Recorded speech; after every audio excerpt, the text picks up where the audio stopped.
Alright, so another beautiful day in Belle Glade, Florida. I forgot to mow one of our blocks last week, so today that'll be what's on the agenda. It is currently, I don't know, 7 o'clock, Thursday, October 6th.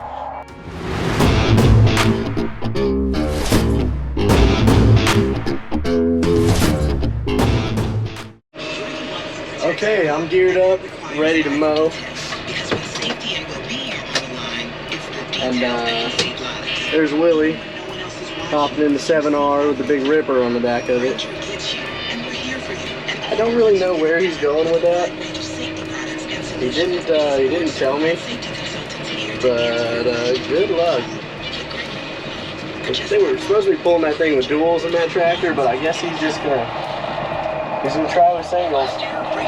We get a call in a minute that he's stuck, I'm sure. Well, I was mowing, kind of just checking, making sure I did all our blocks. You know, after I forgot that one, I was a little nervous, but found where Willie's at. Don't know if you can see him working down there. He's pulling a ripper. He's doing it. Whatever, I guess that counts, right? So it's a nice, bright summer morning. Well, I guess fall now, but what a view. Alright, let me show you something. Pop out my trusty dusty tractor here. Now,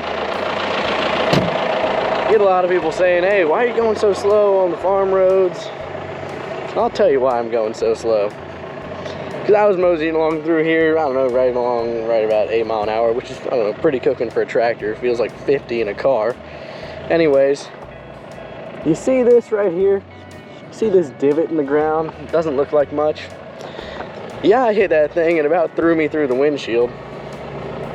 Don't look like nothing's broken on the mower though, so I guess that's all right. Ooh, I really do need to clean this thing off though. Yummy, yummy. You know, so I was literally just thinking like how it's been such a great day. It's nice, it's in the 60s, it's cold, it's not super sunny. I can walk around without wearing sunglasses. And as I thought it,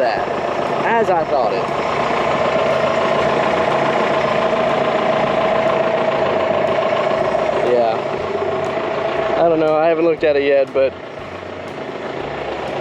I think it's fair to say that that's not good. This field's looking super nice. Me and Willie just kind of ripped it out and scratched it, so at least that's cool, right? Alright, so I'm currently limping the 6130 back, the blown drive shaft, but check this out. That is exactly what you want out of a cane field. Nice, clean, separated rows, no weeds growing up in the middle. I'd say we're doing a pretty darn good job there. Well, I'm headed to dealership. Willie over there just got done. Take it nice and slow. I guess I'll idle on over there and see. They got a new head for this drive shaft. It's a semi-new drive shaft, so shouldn't really have done that, but whatever. Farmer man, I'll tell you what. Currently limping back to the shop. I can't really go fast because I don't want to pull the drive shaft off and bring it in here. So kind of got it like very precariously placed on the tongue of the mower. Yeah, it looks like it'll stay. Anyways, let's talk about some neat things. I get a lot of questions, like mainly from people that don't really know me or know my family. They're like, well,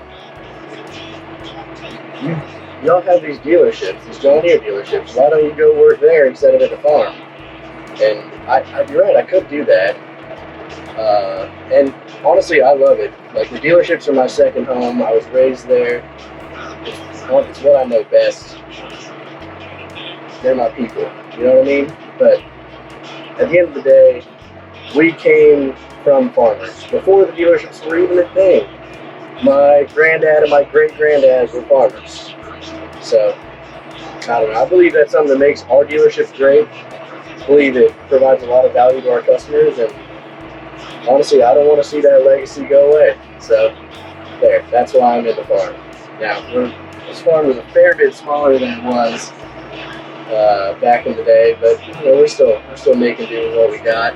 I guess that's that. I want to preserve that legacy. I want my children and my children's children to be able to look back and be like, you know what? We came from farmers and we're still farmers today, even though we do run a John Deere dealership. I like to say a John Deere dealership on the side, but that's the main deal, I guess. So yeah, that's that. It might sound corny, but that's it. Alright, I just dropped off front end of that drive shaft to get rebuilt, and Willie met me over here. He's like, man, this might be the most hurtful thing anyone's ever said to me. He was like, man, you know, you're really more of a finger than a hand, you know? I was like, man, that's deep, Willie, that's deep. But hey, look, pretty tractors.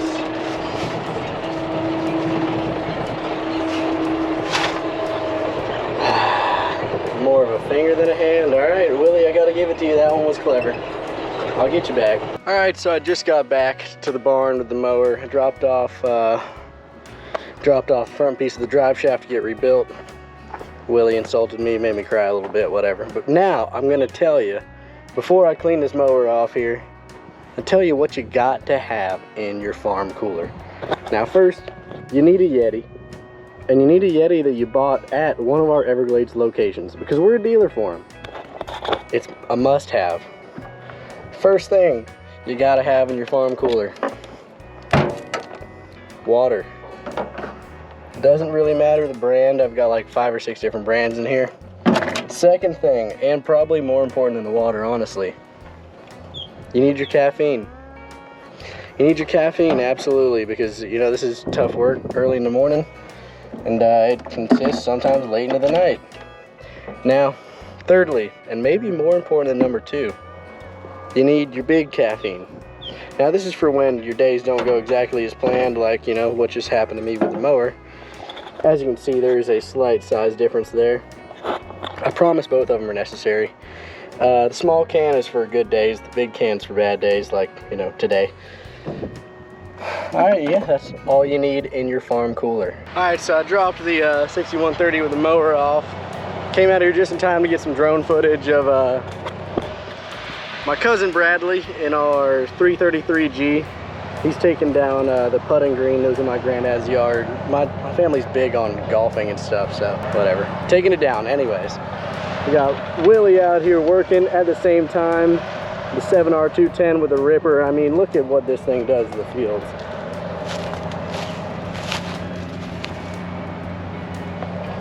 It is a mean machine.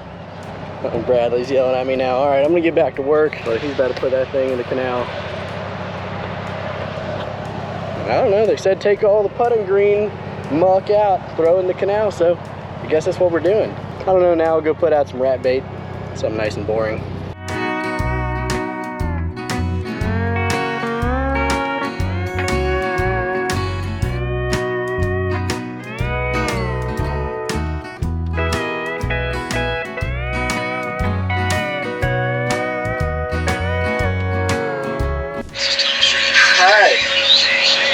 Done ripping, figured out the golf green situation. So now they got me pulling the spray rig with this 6130. Now let me tell you something. This ain't no brand name spray rig. This is the Selector Custom. Check that thing out. And I'll tell you what. It does the job, and it does it extremely cost efficiently. Check this out. You got all this nice scrub cane. We just took the cultivator and the scratcher through here. It certainly looks pretty when it's all lined up like this, huh? Little slice of sugarcane paradise. That's why he gets that brand new cool tractor, and why I'm driving the beat up old spray rig. He's gonna yell at me for just cutting into some of his rows, man. You see, this is why Willie runs a nice machine and why I got the beater. All right, I'm out here on my day off. It's Friday. It's typically my day off because didn't finish spraying. yesterday, so I gotta ask Willie what other field he wants done. Check how this 7R though. It's ripping that all kinds of.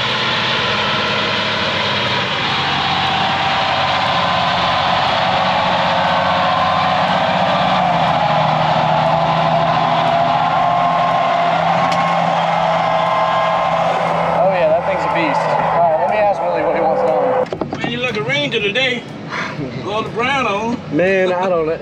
I pulled up to Everglades. They're like, man, you went to FWC? I'm like, hold on now, calm down. So, what fields need being sprayed? You know, I don't know. You think it's too windy? I don't. No, not really. Yeah, okay. I mean, we got way less wind than we did yesterday. Yeah. So I know there's that one on Lakefront by the cypress tree. There's that one ditch. Right. Is there? I think there's two ditch banks on the power line side, right? Well, you can't do those. They already done. They're done? Yeah. Okay, so it's just that one ditch bank thing? You just got that one ditch over there, really, because I did the other one anyway already. All right. You know, the one that they got the seed cane in? Yeah. They put them in spray. It wasn't so windy. I would tell you to do the one by the house. You know, by the road? Yeah. Last field by the road? Yeah. But there ain't nothing to protect it there. It's kind of, that wind's got a lot of ways to go. Yeah, you know, it's... Okay, so load up now then. You just got, how much do you think you got in that tank? Maybe 60, 65 gallons or so. Probably just enough to do 1.5 ditch banks or so. Yeah, see, that's what I'm saying. It's only that one ditch over there you're going to do. Yeah. I wouldn't want you to just go there and fill up, you know, and then... For nothing. Yeah, and then be just sitting there for a while. Yeah. So that's that. We got a hog problem. I guess that'll be next week. Anyways, I'm gonna go spray this ditch bank across the highway on our lakefront block, and yeah, that'll be it then. All right, I'm on my way to spray our last ditch bank. I think I've only got like 20 gallons in the tank, so cross my fingers hoping it's enough.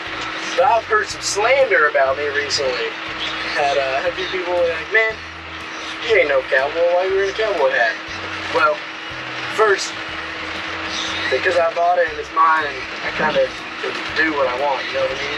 But second, because, well, you know, I ain't really got no hair, so whenever I get sunburned on my head, I get these moles on my head that turn into melanoma.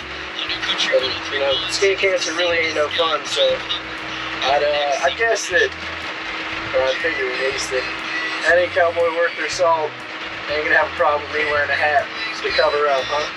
Now, there's one thing that really any self-respecting farmer can't do without. And that's a dang Chick-fil-A spicy chicken sandwich. Can't work on an empty stomach, right?